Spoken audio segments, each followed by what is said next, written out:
Depuis le début de la guerre en cours, on les dit courtisés par Washington.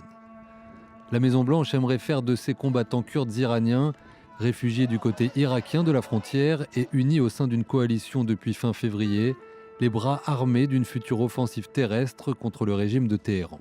Le moment venu, nous retournerons certainement à l'intérieur du pays et nous nous opposerons au régime de toutes nos forces. Notre devise est : nous ne cesserons la lutte que lorsque le régime sera renversé.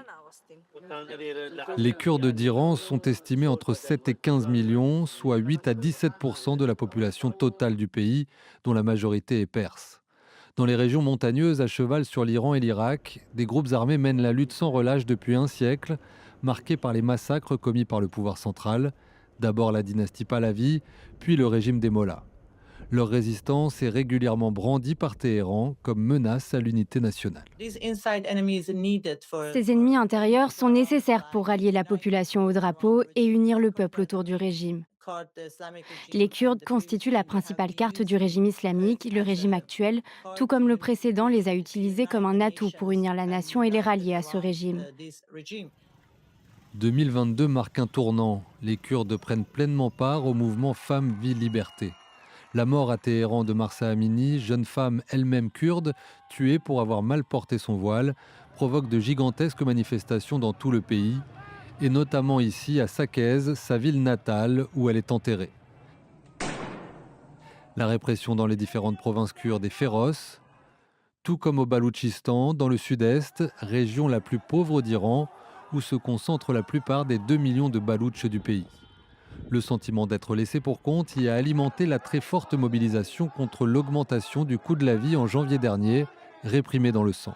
La majorité d'entre eux sont sunnites et la manière dont ils ont été ignorés par le gouvernement central, tant sous le régime Pahlavi que sous le régime islamique, nous donne une idée de l'état de l'éducation, du système de santé et de la vie sociale au Baloutchistan.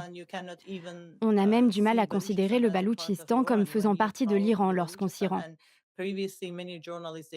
Et par le passé, de nombreux journalistes qui ont tenté de s'y rendre pour réaliser des reportages ont toujours été censurés.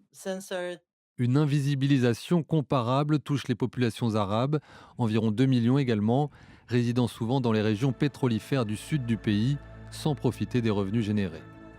Les Azéris, originaires du nord-ouest du pays, représentent eux près d'un quart des 93 millions d'Iraniens et ont en partie bénéficié d'une certaine intégration au sein des institutions, notamment grâce à leur appartenance au chiisme.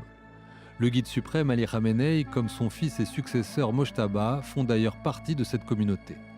Mais alors que la langue azérie était la langue officielle avant l'instauration de la dynastie Pahlavi en 1925, elle est depuis interdite en faveur du persan et la culture azérie a été peu à peu effacée. D'où un désir de reconnaissance et de renouveau culturel parmi les jeunes générations.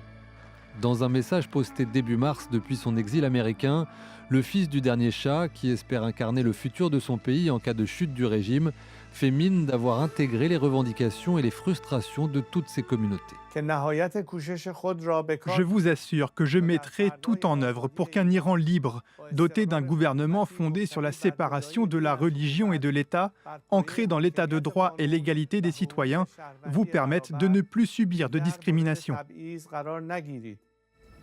Comme son père et son grand-père avant lui, il a pourtant longtemps considéré les revendications des minorités, notamment kurdes, comme une menace à la sécurité nationale.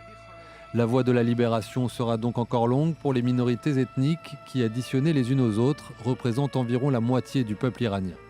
Selon l'organisation Iran Human Rights, basée à Oslo, entre 2010 et 2024, 97% des personnes exécutées pour des motifs politiques étaient des Kurdes, des Baloutches ou des Arabes.